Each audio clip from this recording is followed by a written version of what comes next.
நேர்களே நம்ம இன்றைக்கி அன்னலட்சுமி கிச்சனில் பீட்ரூட்டோட கடலைப்பருப்பு போட்டு ஒரு பொரியல் பண்ண போகிறோம். கூட்டு மாதிரி. வாங்க வீடியோக்குள்ளே போகலாம். பீட்ரூட் கடலைப்பருப்பு கூட்டுக்கு நான் ஒரு கப் ஃபுல்லாக பீட்ரூட் எடுத்து கட் பண்ணி வச்சுருக்கேன்.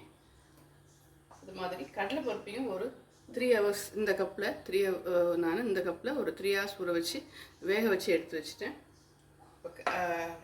எண்ணெய் காஞ்சிடுச்சு. கடுகு போட்டுக்கலாம்.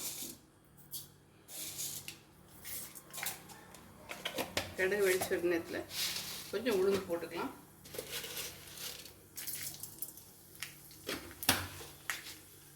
ஒரு பெரிய சைஸ் வெங்காயம் கட் பண்ணி வச்சுருக்கேன்.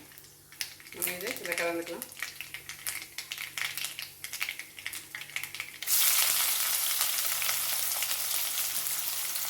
வளர்க்கும் போது இந்த டிஷ்ஷுக்கு தேவையான உப்பு போட்டுக்கணும்.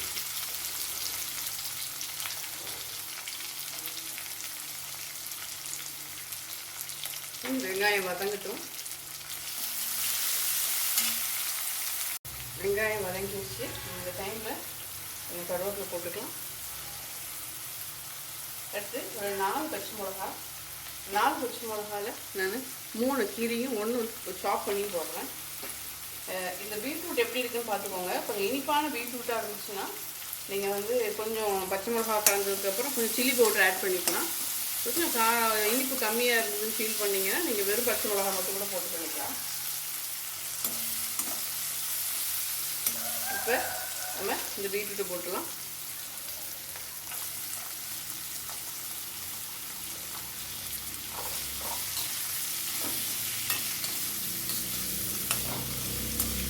இதனால் பரட்டி விட்டு கொஞ்சமாக தண்ணி தெளித்து குக் பண்ணிடலாம். கடலைப்பருப்பு நம்ம அப்புறம் போட்டுக்கலாம். ஏன்னா அது குக் ஆகிடுச்சு ஆல்ரெடி.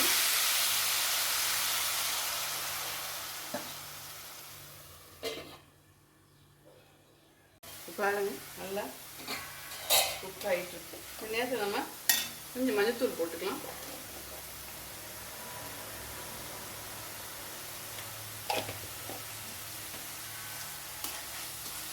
நல்லா பரட்டி விட்டுட்டு நம்ம இந்த கடலைப்பருப்பு போட்டுக்கலாம்.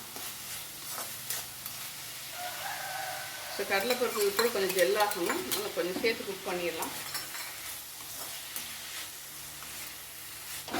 கடலைப்பருப்பு நீங்கள் வேக வைக்காமல் போட்டிங்கன்னா கொஞ்சம் நரிச்சு இருக்கும். ஸோ நல்லா ஊற வச்சு வேக வச்சு போட்டிங்கன்னா சாப்பிட்றதுக்கு நல்லாயிருக்கும். இப்போ பாருங்கள், நம்ம கொஞ்சம் தேங்காய் திருவி வச்சுருக்கேன். கடைசியில் அதை கொஞ்சம் போட்டுக்கலாம்.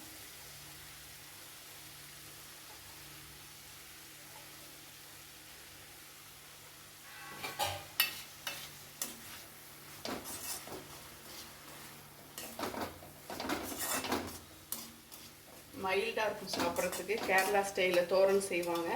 அதில் கடலைப்பருப்பு போட மாட்டாங்க. போட்டிருப்போம், வேறு ஒன்றும் கிடையாது. ஹோட்டல்லாம் பார்த்தீங்கன்னா இது மாதிரி வைப்பாங்க. நம்ம இது கொஞ்சம் நேரம் மூடி வச்சிடலாம். அந்த தேங்காயோட சலசலப்பு குறையட்டும். பாருங்கள், சூப்பராக பீட்ரூட்டு கடலைப்பருப்பு கூட்டு ரெடி ஆகிடுச்சு. மல்லித்தலையை போட்டு டிஷ்ஷை முடிச்சுக்கலாம். இன்னும் ஒரு சூப்பரான வீடியோவில் மீட் பண்ணலாம். மறக்காமல் சேனல் லைக் பண்ணுங்கள், ஷேர் பண்ணுங்கள், சப்ஸ்கிரைப் பண்ணுங்கள். தேங்க்யூ.